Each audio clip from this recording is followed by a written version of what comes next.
Neymar et Mbappé au statut intouchable, Di Maria et Icardi providentiel, le casse-tête se situe en attaque à la veille du second test de la saison. Salut à tous, j'espère que vous allez bien et comme vous l'avez compris, on se retrouve aujourd'hui pour une vidéo spéciale Real PSG dans laquelle je vais vous livrer mon avis et la composition que j'alignerai sur ce match capital entre Madrid et Paris. Allez, on démarre avec un poste qui fait l'unanimité. Keylor Navas est régulier, concentré et s'est montré décisif à plusieurs reprises depuis le début de la saison. À droite de ma défense à 4, si aucun des deux ne fait réellement l'unanimité, Thomas Meunier semble avoir une longueur d'avance sur Colin Dagba qui est moins convaincant depuis son retour de blessure. Un manque d'expérience et de projection qui lui font défaut face aux Belges qui, même s'il sort d'un match compliqué contre Lille, devrait être bien plus intéressant dans tous les compartiments du jeu face à un Real Madrid qui devrait être beaucoup plus entreprenant.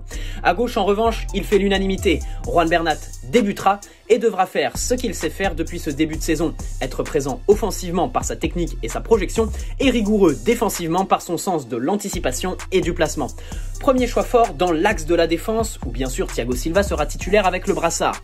On attend bien sûr du Monstro un match dans la lignée de son début de saison, c'est-à-dire impeccable dans l'anticipation, le leadership technique et dans les duels. Mais à ses côtés, pas de Diallo qui semble avoir un temps de retard pour les grands matchs dans l'esprit de Tourelle, ni de Kimpembe qui serait pour moi la victime d'un replacement de Marquinhos à un poste où il est le meilleur et où ses qualités sont exploitées du mieux possible.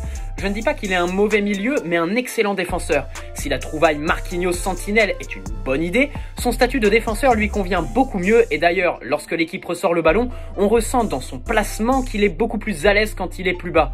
Et même s'il a toujours écouté Tourelle, hier encore, il a répété vouloir devenir le meilleur défenseur du monde dans un entretien pour l'AFP. Encore faut-il jouer défenseur pour devenir le meilleur. Et il est absolument capable de devenir le meilleur défenseur du monde. Son petit défaut au milieu ne se ressent pas toujours puisqu'il n'est pas très visible tant Paris a outrageusement dominé la plupart de ses matchs cette saison. Mais si Gay tire son équipe plus haut sur le terrain par son activité incessante, Marquinhos peine à projeter le jeu par son placement. À la sortie de balle, il va la plupart du temps s'intercaler entre les deux centraux ne faisant pas avancer son équipe. Et son atout numéro 1, ce sont ses relances pieds en rupture par les airs. Or, une sentinelle doit jouer dans de plus petits espaces, savoir conserver le ballon et jouer au sol, sans précipitation quand il le faut.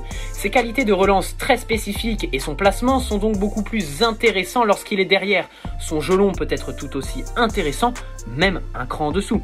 Il n'a pas la palette assez large pour jouer au milieu et quand l'équipe a le ballon, il n'est pas le plus efficace. Donc, replacement de Marquinhos en défense, là où il est le meilleur et où ses qualités sont exploitées du mieux possible. Et puis le retour de la charnière Silva-Marquinhos, ça peut faire très mal.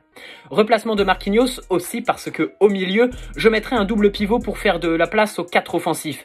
Gay jouera dans un registre qui lui convient parfaitement. On ne peut que lui demander de sortir le même match qu'à l'aller. En même temps, il est difficile de faire mieux. À ses côtés, et à l'heure où j'écris cette vidéo, la présence de Verratti et Herrera ne sont pas encore garanties. Si Verratti est disponible, tant mieux, il est intouchable, on l'a encore vu vendredi, lorsqu'il n'est pas là, eh bien le PSG n'est pas le même.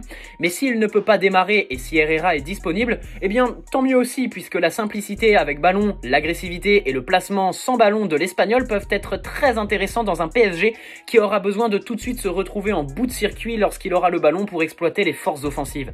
Ander Herrera peut faire un bien fou à cette équipe dans un tout autre registre que celui de Verratti. Et si le petit Italien n'est pas disponible, l'Espagnol pourrait avoir l'occasion de se montrer à son avantage dans un grand match. Allez, on passe aux offensifs avec Neymar qui certes n'a pas fait un bon retour contre Lille, mais on sait très bien que ce garçon est capable de tout. Et tout, eh bien ça inclut le meilleur. Depuis son arrivée, on a dû faire sans lui la plupart du temps, forcé par les blessures, et notamment dans les grands matchs. Alors, quand il est disponible, profitons-en. De plus, son statut est intouchable. 222 millions d'euros pour se blesser, c'est un fait. 222 millions d'euros pour ne pas l'utiliser dans les grands matchs, c'est un fait en plus et peut-être un fait de trop. Et puis, dans le meilleur des cas, on sait que ce match, s'il le réussit, ça pourrait devenir un tournant pour sa saison et peut-être son histoire avec Paris. Alors Neymar titulaire en 10, parce que c'est là où il est le meilleur, entre les lignes, et parce qu'il est un génie du foot, il nous retirera automatiquement le poids de Casemiro qui devra toujours garder un œil dessus. Attention tout de même, on va garder en tête son match contre Liverpool en termes d'engagement pour l'équipe. On attend un tout autre Neymar que celui de vendredi contre Lille dans un tout autre match. Sans ballon, il devra faire des efforts, et puis avec ballon, qu'il fasse parler la poudre. Élimination, altruisme, distribution, simplicité quand il le faut, et puis tenter le tir quand il le faut aussi. Mais tout ça, il sait le faire, à lui de jouer. Sur ses côtés, Mbappé et Di Maria. L'un peut faire très mal n'importe quand par sa vitesse et sa capacité d'élimination par des gestes ou des mouvements, mais devra comme son compère brésilien faire les efforts qu'il faut pour ne pas assister à un déséquilibre.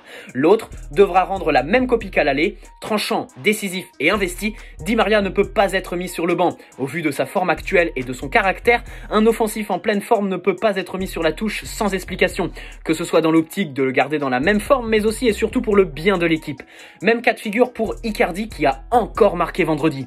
Avec lui sur le terrain, on sait qu'un ballon qui traîne dans la surface, s'il arrive dans ses pieds, deviendra un véritable danger pour l'adversaire.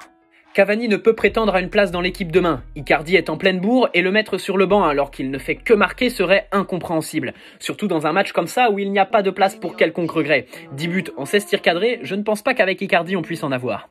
Le PSG est qualifié. Demain le match est capital, c'est un énorme test qu'il faudra réussir pour confirmer, mais c'est le match d'une première place. Un bonus, et pour ce faire, je tenterai le 4-2-3-1 avec Navas dans les cages, retour de la charnière Silva-Marquinhos, Meunier-Bernat sur les côtés, double pivot Gay-Verratti ou Herrera-Gay en fonction des disponibilités de chacun, et puis devant je tente quelque chose avec Neymar en 10, Di Maria et Mbappé sur les côtés et Icardi en pointe. Pour moi c'est le bon moment de tenter une attaque à 4 avec 4 joueurs exceptionnels, peut-être l'attaque la meilleure actuellement. Ce match est bien entendu capital, il faudra le gagner, mais ce match n'est pas décisif dans la quête à une qualification déjà acquise. La possibilité de jouer à 4 devant est crédible, mais il faut la tester pour voir ce qu'il en est. Quoi de mieux qu'un match contre le Real en poule de Ligue des Champions pour ça? Parce que ce n'est pas la Ligue 1 qui nous donnera l'assurance que ce système est peut-être le meilleur pour un 8e de finale de Ligue des Champions qui se jouera en février et qui sera bien plus décisif que le match de demain.